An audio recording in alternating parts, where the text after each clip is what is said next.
The garage smelled of oil, metal, and burnt rubber, a scent she had known since childhood. At 30 years old, she was one of the best mechanics in the shop, not because she was loud or aggressive, but because she listened to engines, to vibrations, to the quiet language of machines. She had studied motor systems deeply, learning not just how to fix bikes, but why they failed. Still, being a woman in that world meant she was always watched, always judged. That afternoon, the sound of a heavy motorcycle rolled into the garage like thunder. The engine coughed, sputtered, then died. When she looked up, her hands still greasy, she saw the patches first. The skulls, the wings, the unmistakable mark of a Hell's Angel. Conversations around the garage slowed, then stopped. Some of the men stepped back instinctively. The rider removed his helmet. He was tall, broad-shouldered, about 35, with sharp eyes that had seen more roads than most people ever would. He said nothing at first, just pushed the bike forward. It was a beautiful machine, powerful and dangerous, but something about the engine sound earlier had been wrong. Not loud wrong, but subtle, the kind of problem amateurs never noticed. "I need it fixed," he said calmly. Her boss hesitated, glancing between the biker and her. Then, to everyone's surprise, he pointed at her. "She'll handle it." The biker's eyes narrowed slightly, not angry, curious. She felt the weight of his doubt, but she didn't react. She rolled the bike onto the stand and began her inspection. As she worked, she ignored the whispers behind her. She focused on the engine, on the way it resisted her touch, on the faint, irregular vibration. "This isn't a fuel issue," she said quietly after a while, "and it's not electrical either." The biker crossed his arms. "Then what is it?" "A timing imbalance caused by micro-wear in the crank assembly," she replied. "It's rare. Most shops would replace half the engine before finding it." That got his attention. He leaned closer, watching her hands as she worked with careful precision. She didn't rush. She adjusted, recalibrated, tested. Her movements were confident, almost gentle.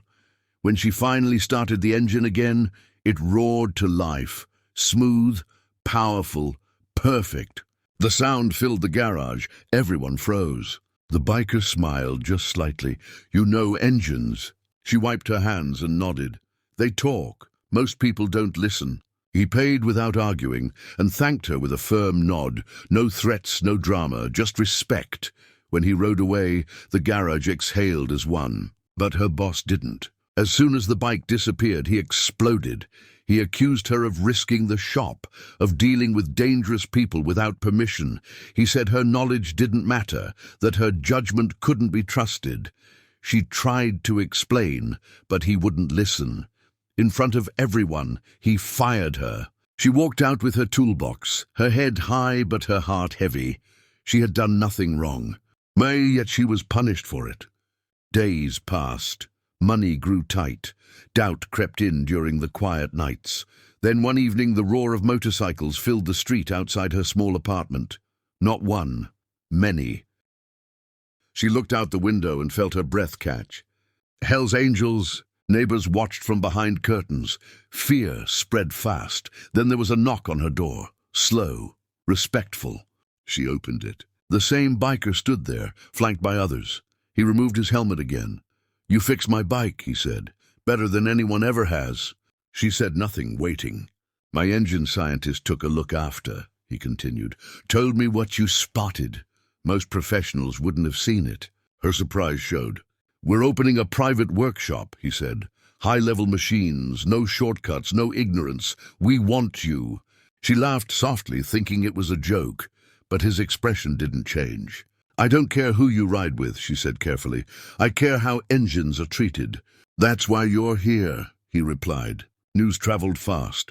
When the bikes didn't bring violence, but opportunity, people began to talk. The old garage owner showed up one morning, apologizing, offering her job back.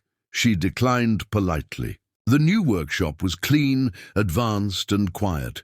She worked alongside engineers and riders who respected her mind. The 35-year-old biker became a regular presence, often watching her work in silence. Over time, conversations grew longer. They talked about roads, about choices, about being judged before being understood. He wasn't just a biker. He was disciplined, intelligent, and loyal in a way few people were. She wasn't just a mechanic. She was a motor science expert who had finally found a place that saw her worth. Months later, a National Bike Expo invited their workshop to showcase its work. When she stepped onto the stage to explain a complex engine redesign, the crowd rose to its feet. Cameras flashed. Articles were written. The headline shocked everyone who had doubted her. The girl who was fired for fixing the wrong bike had become the woman everyone wanted to learn from. And somewhere in the crowd, a former Hells Angel smiled. Not because she fixed a machine, but because she had rebuilt her future with knowledge, courage, and an engine that never stopped pushing forward.